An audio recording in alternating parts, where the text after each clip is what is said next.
show live on the WFMY News 2 Facebook page. Well, this afternoon we are answering some of the most common vaccine questions for you. As more people get vaccinated, we'll have a better understanding about how the COVID-19 shots work. Until then, we're getting advice from the experts. First, what do we know about possible long-term side effects? Even though we don't have the tincture of time to have long-term data, we do understand in general the way the immune system works. Generally, if somebody was going to have an adverse effect, it would likely occur in the early time period. Now, of course, long-term surveillance is absolutely critical and necessary for this vaccine because it was developed so quickly. It is a brand new technology with this mRNA. So those are all reasons that we have to continue to keep a close eye on this moving forward. So question number 2, once you get the vaccine, do you need to get it more than once? Clinical trial data has shown us that it lasts for about 3 months, but we don't know when it starts to go down. Now, we do know the coronavirus is part of a cold family of viruses that cause the common cold. So if it behaves in the same way like natural immunity does, or like immunity to the flu shot does, I suspect we may have to get this vaccine every year because the immunity may go down over time. And lastly, do the vaccines that contain that mRNA change our own DNA? Messenger RNA does not affect your DNA. It doesn't incorporate into your DNA, and it makes absolutely no difference to the host DNA. So messenger RNA is actually a step downstream from DNA, so it works after DNA, and it really occurs before the protein is made. So there's nothing to fear here that messenger RNA vaccine is not going to alter your DNA. 9 months after the World Health Organization declared COVID-19 a global pandemic and countries locked down to slow the spread of the virus, there were some that continue to characterize the novel coronavirus as just another seasonal flu. And while some COVID-19 and flu symptoms are similar, health experts agree that COVID-19 is far more dangerous, and here's why. First off, with the flu, there is some pre-existing immunity. While the flu changes a bit every year, we do have some idea of how to fight it from the year before. Coronavirus is a brand new virus, so there is still so much we don't know on how to fight it as best as possible. Now, another big reason is the severity of COVID-19. Most of us won't have a severe reaction to the flu because our bodies have some idea on how to fight it. With the new coronavirus, our bodies are essentially going into overdrive to try and figure out how to beat it, which can lead to severe and sometimes long-lasting complications. And until recently, a big difference has been a vaccine. While the flu vaccine isn't perfect, scientists can make it quickly based on data from the previous year. The lack of a vaccine with COVID-19 has allowed the virus to spread out of control until this week, when vaccines finally began to be distributed around the country. And Moderna's coronavirus vaccine could be authorized for emergency use as early as tomorrow. An independent FDA advisory committee is meeting virtually to take a look at the vaccine's safety and efficacy. The FDA says the vaccine overall is 94% effective. Moderna's vaccine requires 2 doses, just like the Pfizer vaccine, but it does not require ultra-cold freezers for storage like Pfizer's. It can be stored in a regular freezer. COVID-19 hospitalizations continue to climb here in North Carolina. Once again, the state set a record with over 2,800 people in the hospital. Today, there are nearly 5,800 new cases of COVID-19. That brings our daily percent positive to about 12%. The state surpassed 6,000 deaths from the virus today. Let's take a look at the headlines at 4 o'clock with your 4 to 5 roundup. French President Emmanuel Macron has become the latest world leader to catch the coronavirus. Macron took a test after showing symptoms of the virus early on, and he is now isolating, and all of his upcoming trips have been either canceled or moved virtually. The French Prime Minister also says he will self-isolate since he came into contact with the president. A Concord police officer and a suspect died last night in a shooting near Concord Mills Mall. It's the first time a Concord officer has died in the line of duty. Police say a second officer was also shot and went to the hospital with non-life-threatening injuries. Officers approached the suspect matching the description of a person who attempted to carjack someone. They say the person then started shooting at officers and they shot back, killing one and hitting the other. The suspect was shot and killed by officers coming on scene to help. Major League Baseball has officially recognized the Negro Leagues as major league teams 100 years after their creation. The 7 leagues, which played from 1920 to 1948, will now have their stats and records added to MLB history. The goal is to ensure baseball fans and future generations remember the 3,400 players who made up the leagues. And Confederate flags can no longer be displayed or sold on state property in the state of New York. Governor Andrew Cuomo signed a law that bans flags, swastikas, and what it calls other symbols of hate. The governor says it is to counter a rash of racist, anti-Semitic, and intolerant behavior. Well, you look at temperatures for today, and at least at the current time, we're in the mid to upper 40s, depending on where you live. 44 in Winston-Salem and Mount Airy, 34 in Galax, obviously colder in the higher elevations, 45 at PTI. We go to 49 for Burlington. To the south, Lexington 42, and Asheboro at 45. You may see an evening sprinkle, maybe even a snowflake, no accumulation whatsoever, but an overnight low of 28 once we see some gradual clearing in the overnight hours. Tomorrow, though, 45 degrees, sunny and cool. Wind's not really a problem, although they're out of the north, so a little bit cooler, that 5 to 10 mile per hour wind. You notice the clouds starting to build in a little bit. We see a couple of sprinkles of rain south and west of Hickory. Again, we have that chance with a little bit of it's a disturbance, really, not really a cold front, but what's left of a cold front. That'll just move by tonight, and that's why we watch to the skies for maybe a sprinkle or two. You can see it there. That black broken line represents that. Then tomorrow, smooth sailing with high pressure moving into place. Sunday and Monday, we could see a little precipitation. We'll talk more about that coming up when we give you our long-range forecast, and we'll take a peek ahead all the way into Christmas Eve in just a few minutes. Stick around.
Two TRIAD men are receiving the nation's highest honor for civilian heroism.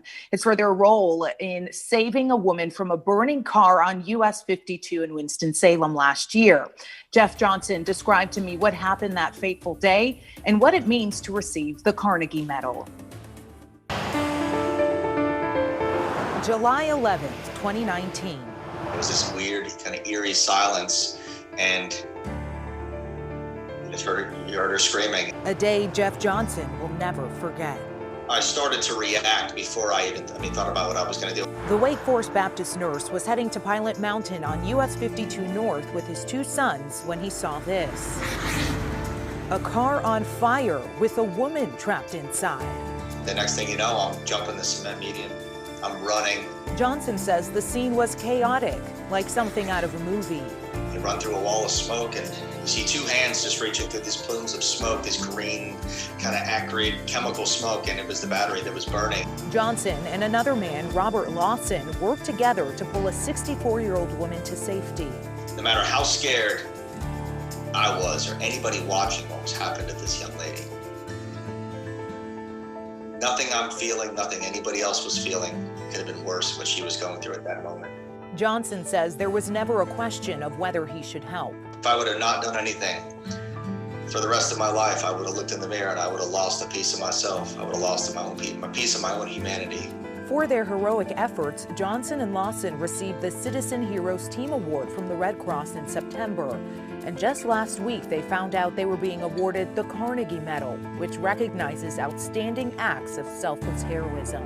But to be recognized on a national level for an award, by a foundation as prestigious as the Carnegie Foundation, I'm speechless, I am. Johnson says we can all be heroes in our own ways. Just take care of each other. Our time here is short. Like I say, do good things while you're here. And that was a message echoed by Robert Lawson. I didn't get to speak with him due to time constraints, but he did send me a message that says, help someone whenever you can. Thank the man above.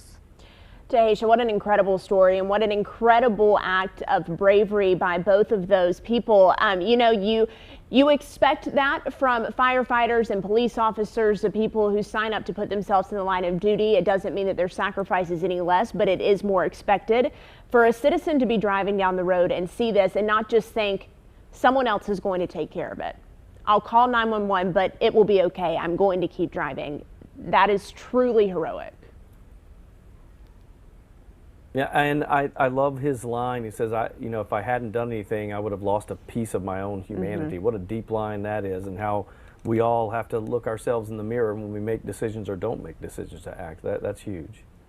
Right, and when I said, you are a hero, that, he's like, no.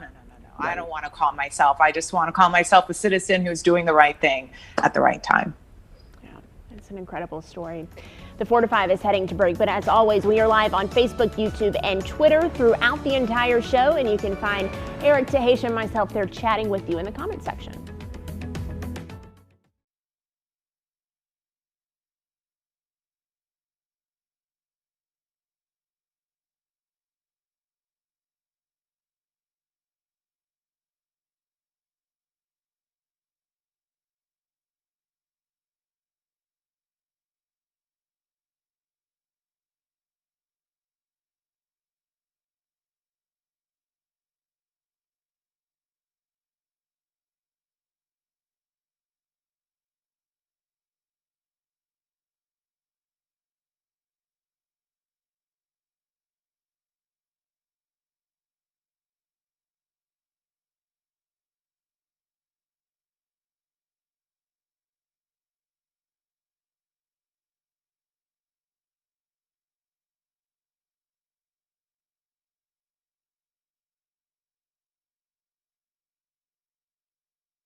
You know, nothing says Christmas like what a lot of us consider the symbol of holiday decorations, at least. That would be the Christmas tree, of course. Well, there's one place in Greensboro that some call a Christmas tree wonderland. I haven't seen it in person, and I'm dying to get down there. I spoke with Sarah Healy of Downtown Greensboro Incorporated about this magical place called Tinseltown. You know, it seems, Sarah, that every time I turn around, there's another downtown Greensboro thing happening, an experience in that area. This is a cool one. Tinseltown, to me, really speaks the holidays. Tell me what it's all about. So it's got such that great festive holiday vibe. It's 50 Christmas trees decorated by different organizations, businesses, nonprofits, and they're all lined up on LeBauer Park, and you can come anytime throughout the month of December to see those trees. And Eric, we asked the public, they all have QR codes, and we ask you to vote for your favorite tree. And so if you imagine, 50 of those trees in that small space, and they're all lit, right? So it's really, it puts families in the holiday mood, I would think. It does. You know, I was walking down there with my family the other day, and there was Christmas music playing, holiday music. The trees were just so beautifully decorated. And I'm gonna play favorites here for a minute. The Page Pirate High School team, they decorated their tree. It just looks fantastic. It's a pirate, and you've gotta go check it out with your family. But we thank all of our sponsors, Contour, Friend Market, First Bank. This has really been a tremendous thing that we've done, and we hope to keep it going every year now, a new tradition in downtown Greensboro. It's great, it's beautiful, it's a perfect photo op for families too, so we will check it out this weekend. Thank you, Sarah. Yeah, it is pretty cool, and so we were, our photographer Manning went out to get some pictures of all that today, and I saw him for the first time because I haven't seen it in person, and I said, that is it, because that is a definite, talk about a perfect place to take a family portrait, a family picture, you know, for the holidays. It's pretty cool. Yeah, and there are a lot of cool trees. It's funny that she mentioned the Page Pirates because I actually went there a couple weeks ago. This is from my Instagram, and I said first place that I had awarded them in my mind. I voted for them first place, second and third. Greensboro Ballet, they also had a tree there, voted for them. So it was just really great to see the creativity from all of these different organizations. I like that it's interactive, that you can vote for your favorite and scan the QR code, and they made it so easy. Last time we talked about Tinseltown, I said I wanted to live there, and that has not changed. Like, I would still like to live in Tinseltown. I just think that that's the perfect habitat for me. So do you remember we were doing these? Look, we got to stop. Go ahead, Eric. Go ahead, Tasia. I was just going to say the only thing that... then I said, don't make our director, I'm gonna go, Brad Eric. Lowry, who went to Page High School, don't make his head any bigger. Our director who went to Page High School, don't make his head any bigger. I'll translate that for you to Haysha, your turn. I'm the moderator. All I was going to say is that the only thing that would make it more perfect is hot chocolate. We were talking about how we don't see hot chocolate stands around a lot. So kids, this is your chance to make an impact in downtown Greensboro. Set up a little stand, make some money. Yes. All right. We could use some hot chocolate with the chilly temperatures. I'm afraid to speak. I'm afraid that we're in delay land. Okay, here's what's going on with our forecast. Yeah, welcome to 2020 and maybe 2021.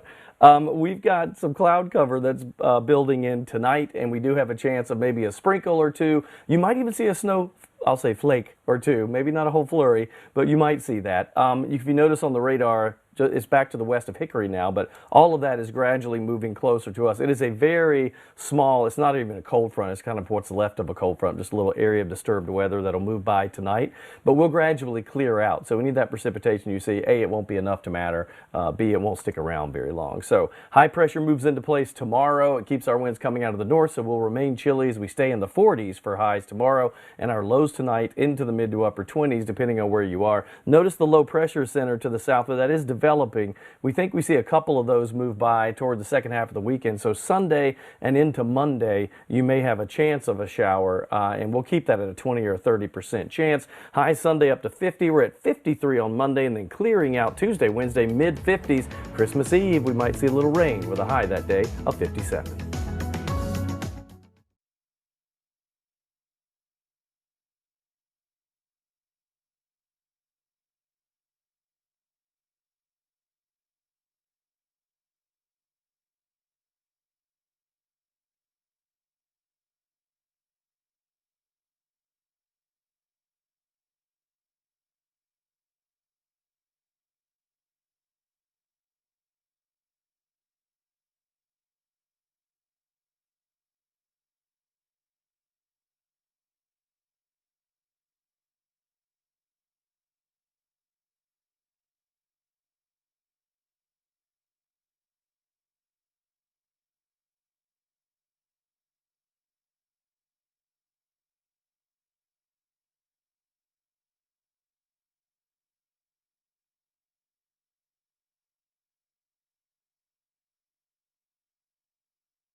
Welcome back to your 4 to 5. SHAQ Thompson was drafted by the Carolina Panthers back in 2015, and he learned early on from some of the Panther greats about not only being a leader on the field, but also in the community. He is the Panthers' 2020 Walter Payton Man of the Year nominee. Our sister station in Charlotte got the chance to talk to Thompson, who says all the credit for his kindness goes to his mom. It's just something I seen growing up. My mom was a giving back person. She opened the doors for a lot of people. She was just like the community lover. Everybody was welcome to her house. And it was kind of just like something I just grew up around, was opening your arms and helping people out, regardless of what situation you're in. And so that's kind of what started. Thompson's mother passed away last season, and he tells us that that was a turning point for him personally, leading him to establish the Thompson Legacy Fund. When mom passed away, kind of found my purpose in life, and it was kind of just picking up where she had left off, and which was opening your arms for community and helping people out. SHAQ's main focus is to help low-income children access dental health resources in both his hometown of Sacramento and the city which he now lives, Charlotte. Showing them the ropes and helping them get their confidence, or bringing confidence and really letting them go and seek in their full potential. And I can relate to that because I was one of those kids who wasn't able to go to the dentist for 10 plus years. And once I got drafted, that was the first thing I did. I went to go fix my teeth. I wasn't happy with it. He also gave back to those on the front lines of the COVID-19 pandemic, donating 2,000 meals to healthcare workers.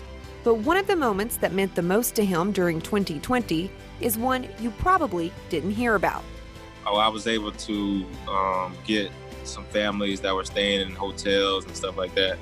I was able to get them, I mean, it's not very big, but it's big to me, like some pizza. So they're able to feed their families during the time where everybody was struggling. So I kind of did that on the low. Nobody really knew about that. Thompson now has 2 kids of his own. And just like his mother taught him at an early age the importance of helping others, he hopes to do the same with his own children. Like my mom did to us boys, I just want to show them that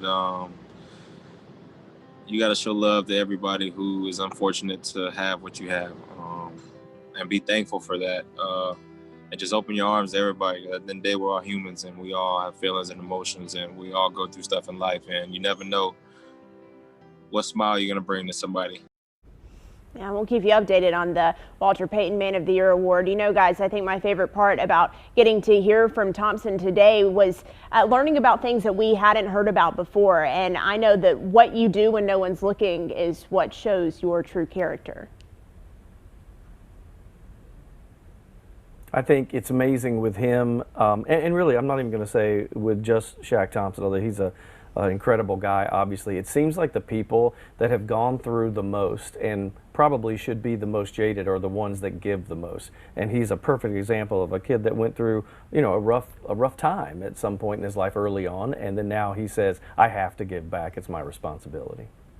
Right. It's because when you find yourself in that place and you think to yourself, when I'm out of here, like I have to give back. There's a song that I listen to. It's when I make it, I'm going to bring the whole hood with me. All of her neighborhood is going to know that they made it too. And that's kind of like how it is with SHAQ Thompson. You know, he doesn't forget where he came from, where he has come from, and is always looking for a way to give back. And I had heard of SHAQ Smiles before, but I didn't realize the personal connection he'd had with that, and that the first thing he did when he got drafted was go to the dentist because he didn't have that opportunity too often growing up. That was a really cool anecdote there to that story. 4 to 5 is heading to break, but we are coming right back. Please stick around.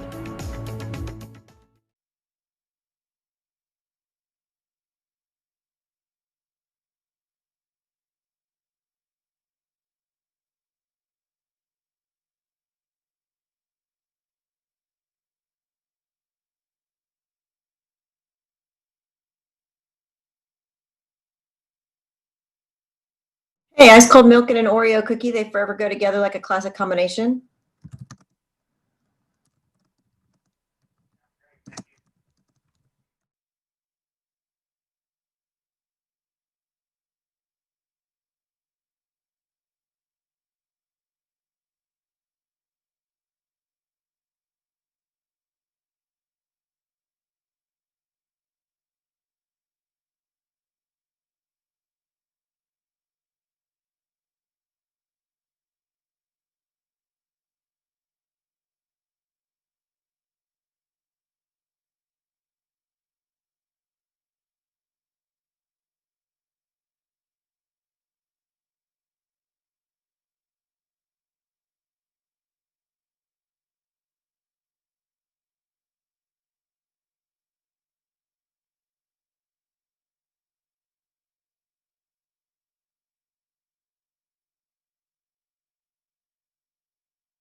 Good afternoon. Welcome back to the 4 to 5. I'm Eric Chilton with Maddie Gardner and Tahisha Moyes on this Thursday. It's Thursday and Christmas is next week and time is flying by, but don't worry because we are here to inform you, make you feel connected, and let you into our world. Yes, and you can connect with us right now on the chat section of the WFMY News 2 Facebook page. We are streaming this show live as we speak. We'll jump right into it here and get you to your 4 to 5 roundup. Greensboro City Councilman Justin Outling will run for mayor next year. He's been on the city council for 5 years now. Outling says he wants to focus on attracting and retaining jobs and provide public safety for everyone. Current Greensboro Mayor Nancy Vaughn responded to the announcement. She told WFMY News 2 in part, "My energy and attention have been focused on the very real issues of this year and not on a political campaign for next year. I will continue to lead on the issues important to the residents of Greensboro, such as health, safety, housing, and economic recovery." The Duke women's basketball team is pausing their season after 2 players tested positive for COVID-19. Now, the last game that the Blue Devils played was against Louisville, a team that had to delay their game against UNC this week because of positive tests and quarantines. No word yet on when Duke's season will resume. If you are still waiting on a package and have been for a while, maybe you can take some comfort in knowing you are certainly not alone. An estimated 6 million packages a day are being left stranded, sitting idle in warehouses and shipping centers, waiting on FedEx, UPS, Amazon, and the Postal Service to pick them up. That's an estimate from ShipMatrix. It's the software company that tracks shipments. They say another 2.5 million packages are being picked up each day, but are not reaching their destinations. The backup is from a flood of mail and holiday purchases that have simply overwhelmed shipping systems. The government announced 885,000 Americans filed new unemployment claims last week. That is up from the previous week. And it comes as Congress negotiates the final details of a COVID relief bill. That would extend federal unemployment benefits for 4 months at $300 per person per week. The roughly $900 billion package could also include a $600 to $700 check for most Americans. We're going to stay right here until we're finished, even if that means working through the weekend, which is highly likely. The stimulus package is encouraging. It looks like they're very, very close, and it looks like there's going to be direct cash payments, but it's a down payment. Lawmakers will also need to agree on a new spending bill by tomorrow night to avoid a government shutdown. Both President-elect Joe Biden and Vice President Mike Pence say they will get the COVID-19 vaccine publicly. According to officials with Biden's team, Biden will get it sometime early next week. Vice President Pence and his wife Karen will get the vaccine tomorrow. Biden has said that he wants to keep frontline healthcare workers and vulnerable people as the top priority as the vaccine is rolled out throughout the country, but he also noted the importance of him getting the vaccine publicly to build confidence among Americans to get vaccinated.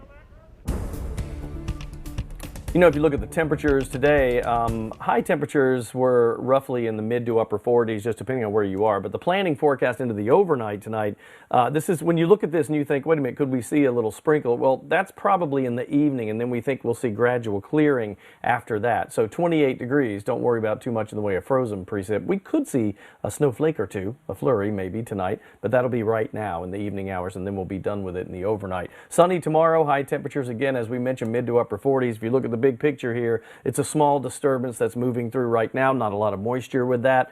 And the bigger story is that over the next couple of days, that high pressure keeps us cool tomorrow, but as we move to the left side of that high and the high moves off the coast, we'll see a little bit of a warming trend over the next few days. Here's what the 7-day holds with mid to upper 40s Friday and Saturday. Sunday clouds build in, might see a little shower in the morning. It's a 30% chance. Same story on Monday, but 30% as 2 systems that move to our south. But 50 on Sunday, low 50s on Monday.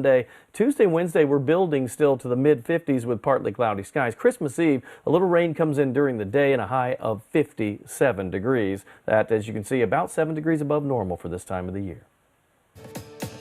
The pandemic can't stop people and organizations in the TRIAD from helping others out, and that includes the Greensboro Swarm. Today, the team partnered up with Academy Sports and Outdoors for their annual holiday shopping spree. The Swarm asked the YMCA of Greensboro and the Salvation Army Boys and Girls Club of Greensboro to submit a wish list of items they need to help support the community. Although it looked a bit different this year, the Swarm say it's just one of the ways to help others out. For us to give back in a small way, it's really important. And we want to get feedback from our players because each of them have gone through different experiences with how they've been growing up. So it's important. We'll continue to do that. And if we can do more, we're going to certainly try to do that. In addition to the gifts, both organizations also got a $1,250 gift card to Academy Sports and Outdoors. It certainly is the season of giving. Thomasville High School alum Akeem Davis Gaither was drafted this year by the Cincinnati Bengals, but now he's giving back to his community. WFMY News 2's Amanda Ferguson shows us how. Every kid's dream growing up that plays sports, that they want to be a professional athlete. Former App State linebacker Akeem Davis Gaither always wanted to play in the NFL. You always told that it's a rare occasion. The Thomasville native also wanted to be able to give back. His mom, Mona, set an example of that. She would do a book bag drive, so I was always around. My parents wanted to give back. This year, he's achieved one goal, playing in the NFL for the Cincinnati Bengals. For me to be able to achieve that, especially for my family, is a huge blessing and opportunity. Now it's time to accomplish the other side of that, giving back. When I had the opportunity to do that, I wanted to definitely do that. Akeem starting his first coat drive for school-aged kids up to seniors in high school. So definitely a great feeling to be able to help some kids or even family, definitely with COVID and stuff going on, people losing jobs, to help them with something that maybe they wouldn't have gotten this Christmas.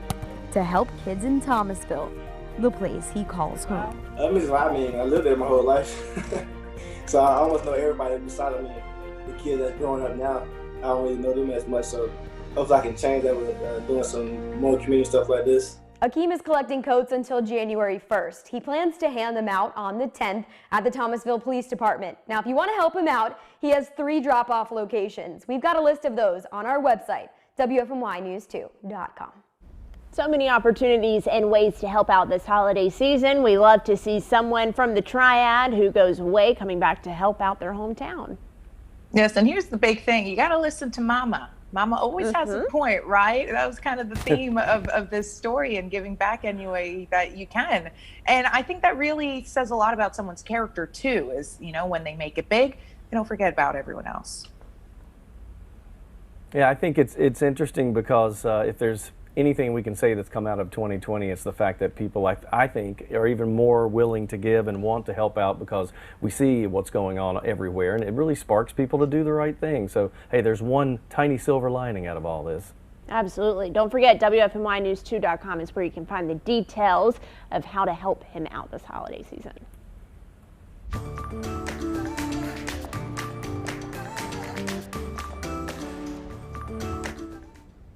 All right, here's my question to all the folks watching 4 to 5 and to you, Maddie. This year with the pandemic, have you spent more or less or about the same but different in how you spent the money? I would say definitely different in how I've spent the money, but probably about the same. You know, I think that people swapped like vacations and entertainment and stuff like that for buying stuff for the home, and also probably spending a little bit more on food because we were all making a few more things. I've classified the days of this pandemic as days that I get a package from online shopping and days that I don't. And I'll let you decide which one is happier. Yeah, I get that. Okay. So now that we're at the holidays, what does our spending, finances, and debt look like? Let's take a look at this study that lend.edu did about 1,000 people. 67% of them said they would reduce their holiday shopping this year due to the coronavirus pandemic and its economic impacts, including 82% of those who were laid off during the pandemic. 86% said they were still out of work. Now, 33% of those surveyed said that they are taking on credit card debt this holiday season to cover holiday shopping costs. during the pandemic recession, including 48% of those who got laid off during the pandemic. The folks in this survey all were over $2,000 in debt before going into holiday debt. The participants in this survey were either unemployed or experienced some kind of unemployment during the pandemic. So debt, spending, finances, we've got an expert that's coming on today starting at 5:30 to talk about credit cards, debt questions, loan questions. You can get your question answered, 336-379-5775. You can text that question. We start at 5:30. Hi, I'm Specialist Tyler Beam here at Camp Air John Kuwait. I just want to wish my family back home a happy holidays.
You might not know this, but today is actually National Wright Brothers Day. It's a day to celebrate the fathers of modern aviation. Nobody knows that better than the folks at the Wright Brothers National Memorial Park. I spoke with their lead park ranger there, Ashley Dickerson, to get a history lesson on Wilbur and Orville.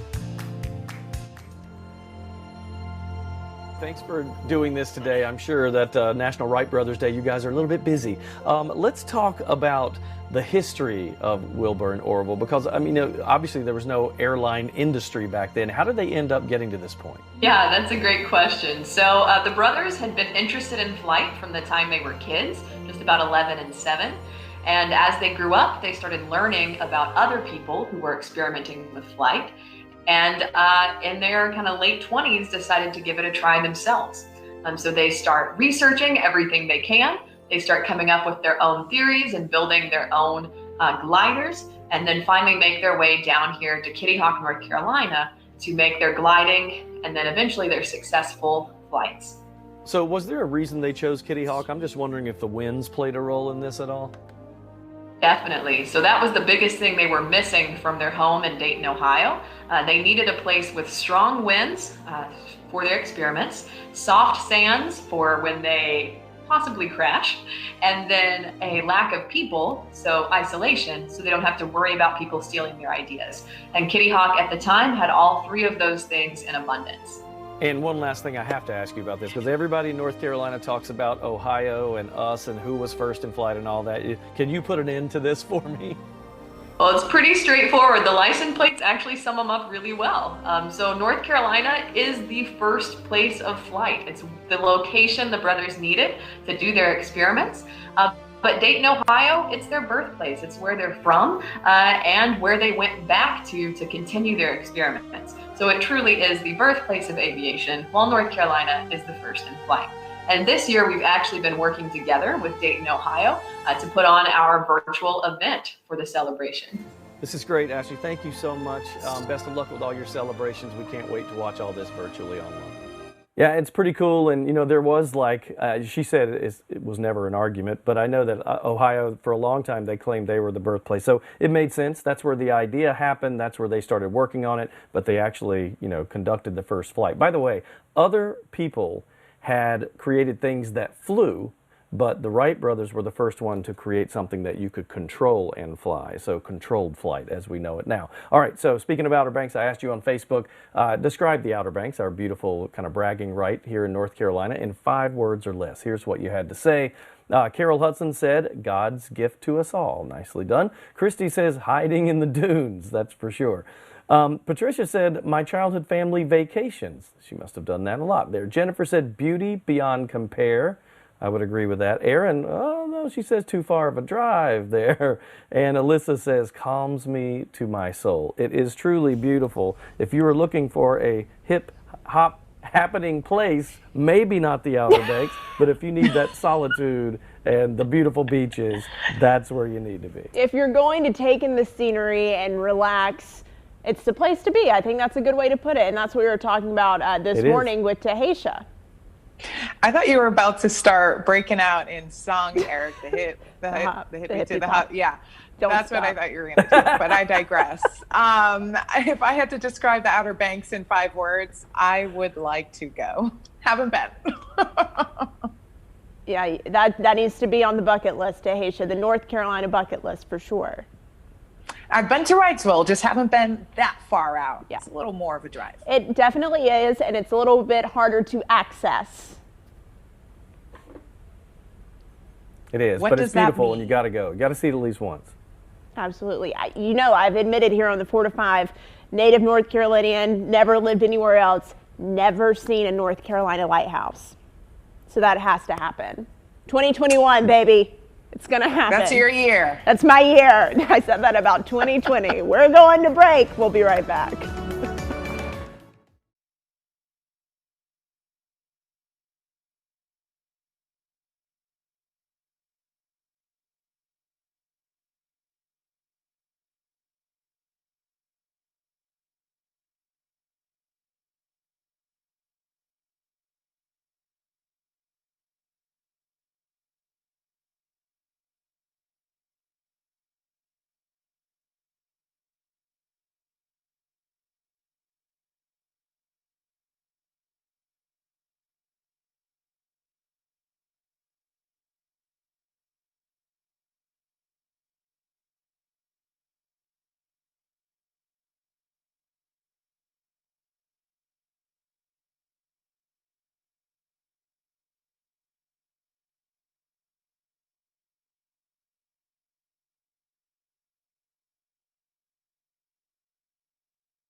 And welcome back to your 4 to 5. In a year of virtual learning, one school superintendent decided that now is a good time for a good old-fashioned snow day. Yesterday, a West Virginia superintendent decided to close his schools down for all remote learning to let kids and families enjoy the winter weather that hit the area. He sent out a letter that you just saw encouraging everyone to just enjoy the day off, despite his county's ability to continue with remote learning. So let's take a look at what you had to say about this decision. I asked you about it on my Facebook page.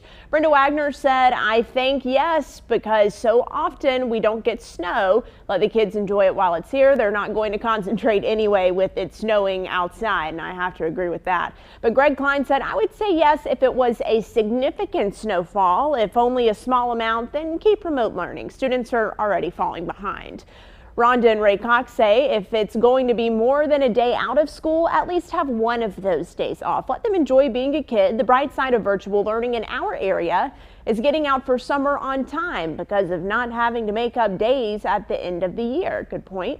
Peggy Moore said absolutely. Now more than ever, kids need that break from the computer. A lot of screen time with school going online this year. You know, I think that they should definitely have some days off. If it snows, let them get outside, let them be kids, let them play in the snow. But if it comes to a situation like we have had in Greensboro where it's 2 weeks off because we just can't get all of the roads cleared, I think that's a perfect opportunity to use those remote learning capabilities so they don't have to extend past the summer break. Yeah, so it's like you got your time, okay, but now we really got to get down to business. But we'll give you those days for your mental health. Yeah, and if it's just like a day, like some of the snows we get, 2 or 3 inches, just enough to keep them out for a day and then they go back, then I think they could have a snow day, here or there. But I do agree that at some point, if it's a lengthy series of days where we just can't get the roads cleared up, then they probably have to start going back, because there is the argument that we will be behind. I think a lot of kids already are. I remember when several of our TRIAD school systems announced that they would be continuing with remote learning. That was one of the first things we asked them in our Q&A sessions. Does this mean this is the end of snow days? Certainly possible, but Eric, no snow in the forecast. No, we could see maybe a snow flurry. That's not out of the question tonight. It would be in the short term, though, probably in the next 3 or 4 hours. After that, we'll clear out, because when you see the overnight low in the 20s tonight, you'll be like, yeah, we don't need anything. No precipitation. So we're good for that. Highs today will end up being in the probably mid to upper 40s. We think that planning forecast for your Friday, you're looking at sunshine for most of the day, low 40s by midday, and then some mid 40s by afternoon. Again, if you look at the satellite and radar, we do see a little precipitation closer to, say, Catawba County and down toward Lincoln County. That is moving to the east, so southern Piedmont, if you do see that flurry we mentioned, do not worry. It will not amount to anything. Clearing tonight and cold, 28. Tomorrow, 45, and again, sunshine. But when you look at the next few days, partly cloudy Saturday, Sunday, maybe variably cloudy Sunday, a few more clouds. But 47 on Saturday. Then we start this warming trend with high pressure off the coast, and it takes us up to 50 on Sunday with a possible morning shower. That low pressure skirts to the south. A second low flies by on Monday with only a 30% chance of rain and a high of 53. We warm to the mid 50s, partly cloudy Tuesday, Wednesday, and for Christmas Eve, some rain possible during the day with a warmer high temperature above normal at 57.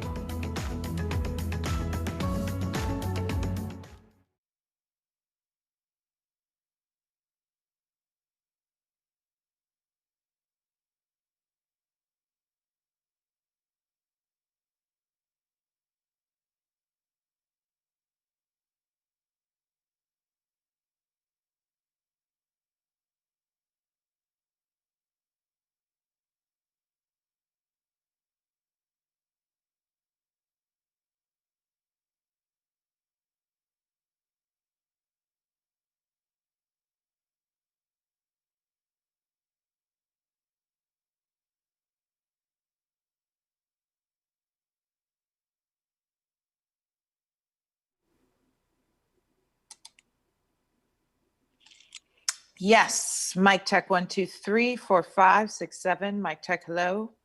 Mic check.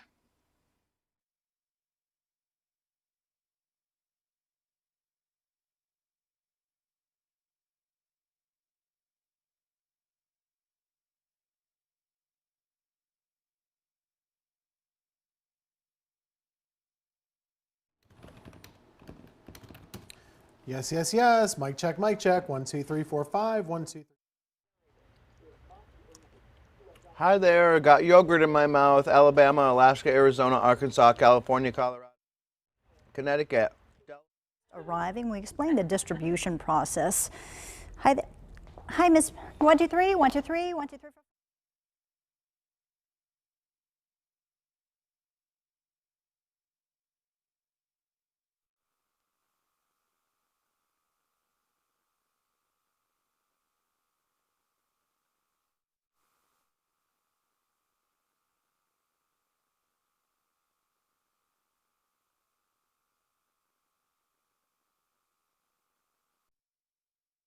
Staffing and PPE concerns, but so far, right now Cone Health is treating 191 people for coronavirus.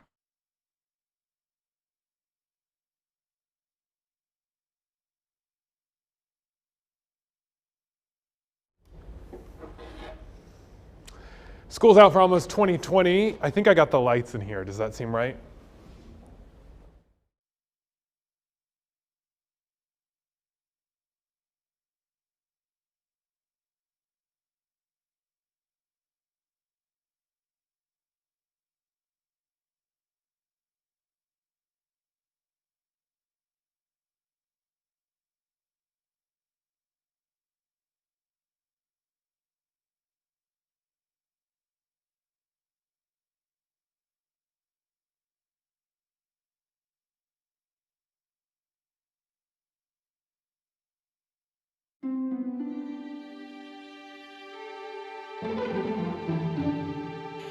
It's time for my 2 cents. There's a reason the hustle and bustle of the holiday season is a common saying. There is so much to do. Gifts to buy, boxes to wrap, mantles to decorate, stockings to stuff, meals to plan, houses to clean.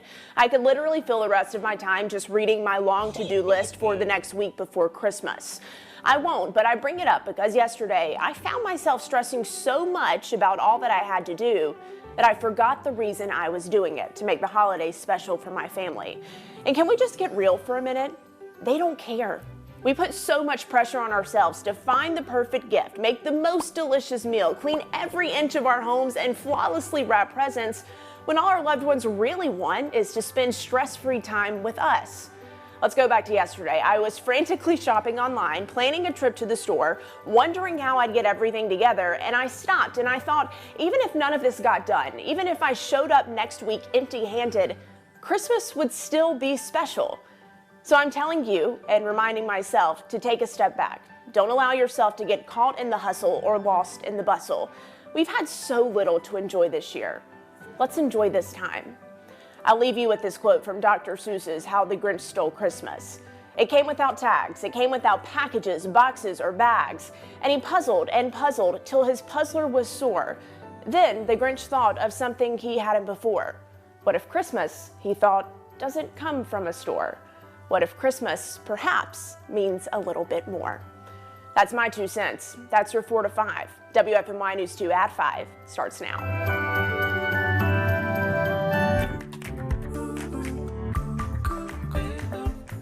School is almost out for 2020, and many Guilford County School laptops are just coming in.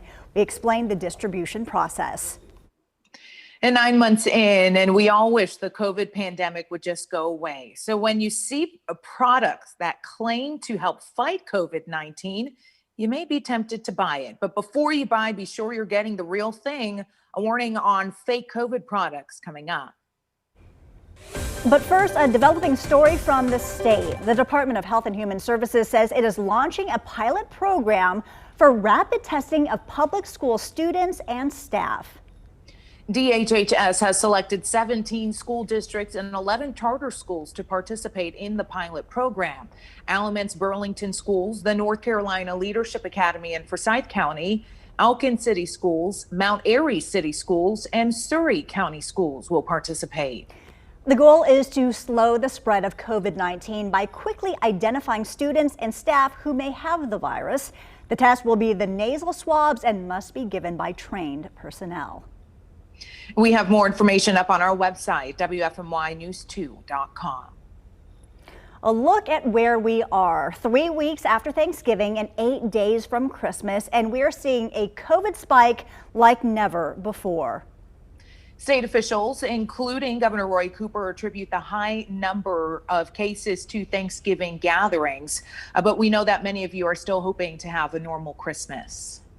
Well, the question is, can it be done safely? 2 Wants to Know's Ben Briscoe asked the experts. First and foremost, health experts say that post-Thanksgiving spike is still growing in the TRIAD, according to coronavirus investigators at the Guilford County Health Department. We've had a large increase in the number of our cases here in Guilford County. As our staff have been calling, we're finding out that they were exposed with a family event, or they went out of town with friends. So when it comes to Christmas, the health department says the safest thing to do is stay home. But if you really want to get together for the holidays, there are some ways to reduce your risk. Before Santa travels around the world this year, he's getting a coronavirus test to make sure he's not spreading the virus. Doctors say you should too if you're visiting friends or family in the high-risk category. Right now, it takes a little more than 3 days on average to get your results back, so plan ahead.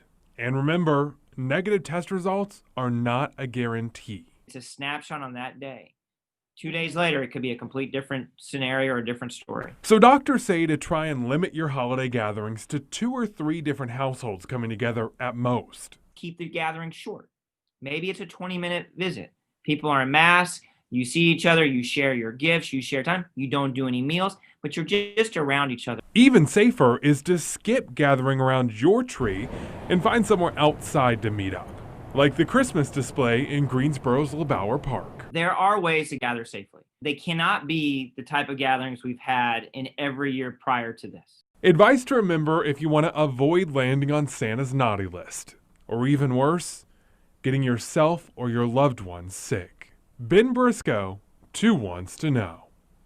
The word of caution comes as we continually add more than 5,000 new cases every day. In the past 24 hours, the state says it learned of 5,786 new cases. You can see it's not the highest day that we've seen lately, but it's nowhere near the lowest either. We expect this number to continue to go up over the coming weeks, both because the virus is still spreading, but also because more people are getting tested ahead of Christmas. More testing means healthcare experts will find more cases. But let's take a closer look, because each of those numbers that you see there on that chart is a person. And in the most severe cases, they have nurses who work tirelessly to keep them alive. WFMY News 2's Grace Holland is live outside Cone Health's Green Valley COVID campus. She sat down with one of the nurses there who describes the increase in patients as scary. Marisa Cullen says in a matter of weeks, they've gone from treating 30 patients at a time to now more than 100. And this is how she gets ready and prepared every single day to treat them, donning full personal protective equipment before heading to care for those patients. She says many times she serves as a comforter for them because they are isolated from family. Cullen says that can create fatigue. I think this whole thing is very taxing on us as healthcare workers. I think we're pushing through and we're giving good care, but that, the reality is that we're also concerned about getting this virus. Right now, Cone Health is treating 191 people for coronavirus. She says the increase creates staffing and PPE concerns, but so far Green Valley is keeping up with that demand. Cullen tells me her fear is that we're going to see more hospitalizations as we enter the first of the year, and she says that's only going to tax healthcare workers more. I mean, not only are you looking at the PPE, but you're also looking at, are we going to have the beds, to accommodate the influx of admissions? Are we going to have that? That's always a scary thing. She is hopeful that the vaccine will start to lower those admission rates, but she says that's going to take time, and we're all going to have to do our part to keep ourselves and those around us safe. Grace, thank you. An FDA advisory panel is meeting today to review Moderna's coronavirus vaccine. Company officials made their case virtually before the FDA committee that is examining the vaccine's safety and efficacy. Moderna says